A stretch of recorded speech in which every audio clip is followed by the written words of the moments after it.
Hi everybody, it's Linda. Guess what? I come out of my neck brace for a little while and it feels so good to be free. That thing really makes you feel claustrophobic. It really does. After 8 weeks, I can come out of it partial parts of the day and start strengthening up my neck muscles more. But anyway, I really happy to be here with you face to face. I want to talk about our series that we're doing here, this collaborative series with Marsha over at Markets of Sunshine. This is going to be our third week out of 12. We're doing 12 weeks. We're going to be going through the end of the year. And we are hoping between the two of us to bring you lots of different projects and different themes and encouragement in your stitching and crafting or whatever you're doing. And today we're talking about embracing the unfinished. But before we do, I want to ask you, do you like apples? This time of year where I live, apples become very plentiful, and I love apples. And in the South, we do what we call fried apples a lot here in Texas. Old recipe, my mother, my aunts, my grandmother, my great-grandmother, they all made fried apples. And all that really means is that we chop them up, put them in a skillet with some butter, brown sugar, and cinnamon. And, you know, if you want to put some other kind of seasoning in there, that's fine too. But those are the three things that we go in with those apples. And we cook them down until that syrup that it creates begins to become syrup-like and glaze up those apples, and then they're ready to eat. So anyway, I just wanted to bring you into my kitchen and show you what I was going to have for lunch today. So let's go over there and do that, okay? Hi everybody, it's Linda. Guess what? I come out of my neck brace.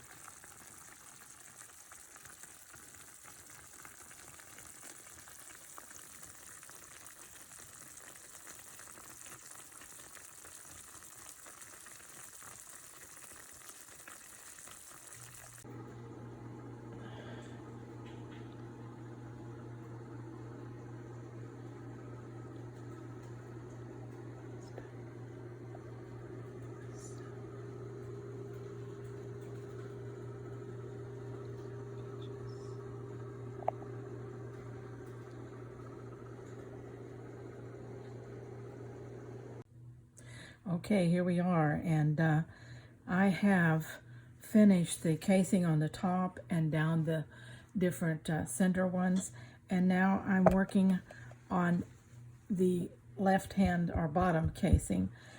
And I've gotten right about halfway or a little further, right about here, and I'm working on this. Now all I have been doing is an overcast stitch on the edges. Okay, and it's catching since it's going across where this seam where I have put this bottom piece on, and you can see my stitches. They are on both sides of the seam. That feather strengthens this piece. There's no way that that seam is going to come undone, okay? Now, I've come down one side and I'm working up the other. All right, now what I'm going to do is I'm just going to grab a couple of my thread cases here, put it underneath just to remind me to work higher so that I'm not bending my neck so much. Still can't do that real well yet for any length of time anyway. And so I will be sewing here. Now, our theme for this one is, you know, embracing these unfinished projects. And I have 10 ways that you may not have thought of that you could use to help you get those unfinished projects out of the drawers and off the shelves and finish them. So let's go through them, and if you're taking notes, here is number 1. Reflect and reframe your take or perspective or attitude toward the piece. You know, that might take just sitting down with it a while, looking at it, laying it out so that when every time you pass it by, you think about it. You think about what it yet needs. You think about what you like about it. You think about what you didn't like about it. And you think about what you might like it to become. You kind of talk your way through it, like a conversation you're having with it. What do you want to be? How am I going to finish you? How are you going to make me like you? What can I do to be friends with you? You know, just talk to this piece and get to know it better. And in doing that over time, you'll change your mindset and you'll reframe a purpose for this piece. Believe it, I've done it. And I talk to my pieces just like I talk to my flowers. And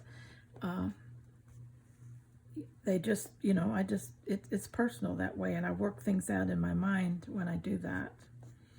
Okay, I'm going to have to tie off here and get another thread.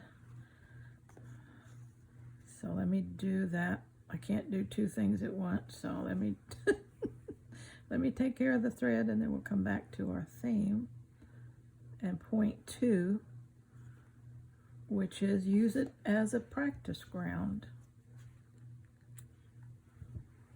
Use it as a practice ground. Okay, let's see where, I guess I used all that. Get some more green here. I'm using green, and I got some loose green here thread, so let me use some more of that.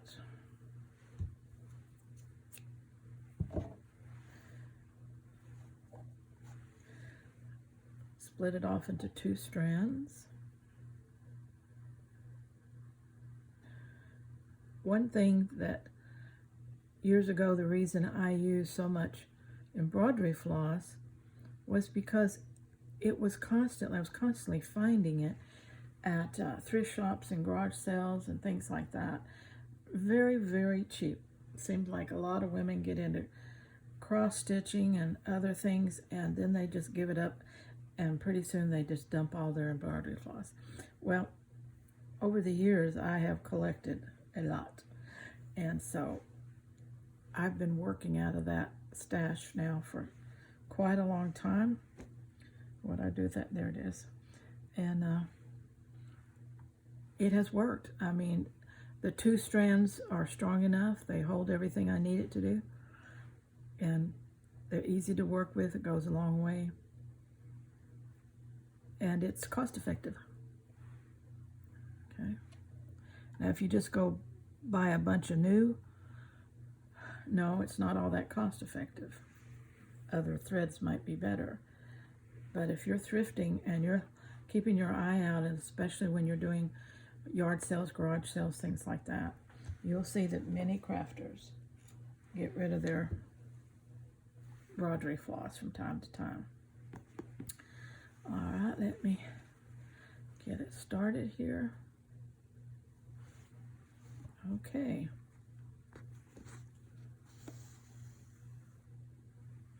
So, okay, I said the second idea was to use it as a practice ground. If you can't creatively find a reason why you want to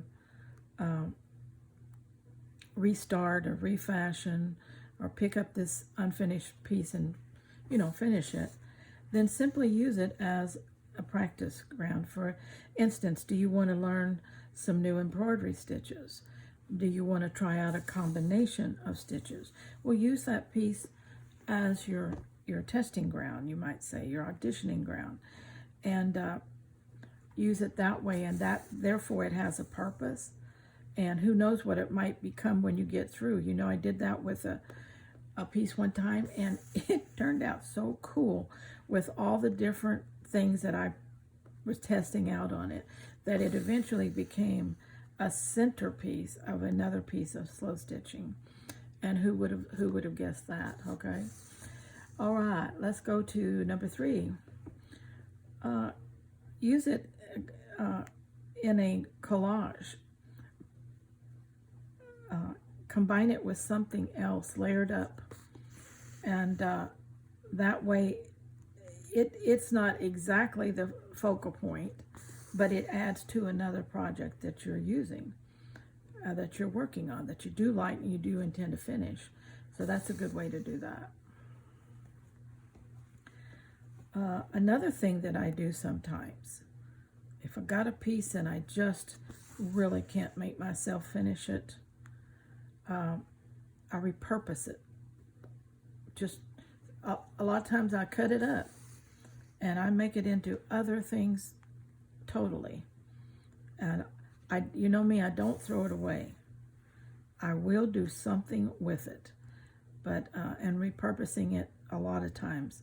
Just cut it up and put it in other things. It's nice sometimes because you got a piece that's partially done and it's just, you cut something out of it and it just works so well put with something else. Sometimes the next point is, let's see, this is 1, 2, 3, 4, 5. Okay, 5. Sometimes you need to get a new perspective, a new look at it. And to do that, you know, if you started out with something and it just didn't do what you wanted it to do, so you just lost interest in it. Well, have you thought about taking that something and turning it upside down, sideways, inside out, whatever you have to do to get a different look at it, different perspective? Maybe you don't like it right side up, but maybe you love it upside down. It just sparks you. So try that, okay? That's a good way to do it. 6, have you ever thought of taking several of these unfinished pieces, framing them together as an artwork of inspiration unfinished? Wow, that's kind of a cool idea. And people can see you're starting, your ideal making, your designing, as they see these pieces that were never finished, but they get a concept of where you were when you started it. So let's see, number 7, if you don't like it, maybe somebody else will. So gift it, swap it, donate it. Somebody else might love it. They might have a inspiration. They might have a vision for it and can do wonders with it. So don't trash it. Just simply pass it on. Okay. 8. Have you ever thought of using it in your mending? Making patches out of unfinished projects is another good thing. We're going to be doing next year, we're going to be doing some combining our stitching with our fashion, our clothing. We're going to be doing embellishments and a little bit of recycling and upcycling and doing things like that and combining. So we will definitely be doing this. For instance, you can make pockets out of them and things like that, and just think about, okay, what could I do with this? And think along that line. So if you've got some, think about our project for 2026, where we're going to strut our style by refashioning our fashions, you might say. Another way that you might use them is, you ever gone through a period of anxiety or nervous tension and you just don't want to pick up one of your good pieces because you don't want to mess up. You just feel like things are not going to go well. But you know that stitching relaxes you. Use that piece that's unfinished, that you don't particularly care whether you ever finish it, and just pick it up and stitch on it. You can use it as a winding down piece, you might say. This is my anxiety buster, and I don't care what it looks like. I just care that I have something to stitch on that is no stress. I'm not stressed in any way. It doesn't have to come out to be nothing, and use it like that. Another way to use it and is in your archive it, or make a journal out of it, put it in your journal, or put it in your art journal and cut it up and use it in different ways like that, and repurpose it that way. Now, we've gone through 10 different ways that we might could think of to use these pieces, and we want to be able to not waste. And we have to remember that we had a vision when we began.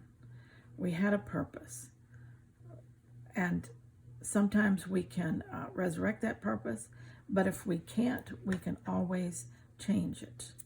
And so I hope you'll take note of these, and that they'll help you to be able to embrace these unfinished pieces. Okay. Now, I'm going to work on this some more. As you can see, this strip up here has been tack tied, as I call it, and using this thread, and that's what I'm going to be doing now on this piece here. Then I will be putting a backing on it and a casing, a binding, around it, and then a casing so it can be hung. Okay, so in future videos, I'm sure you're going to see this little owl quilt finished. Okay, so until next time, let's all stay very scrap happy, and please be sure to jump over to Marsha's channel at Marcus the Sunshine and see what her third installment can share with you for this 12-week series. And until next time, be safe. Take care. You're very important to me.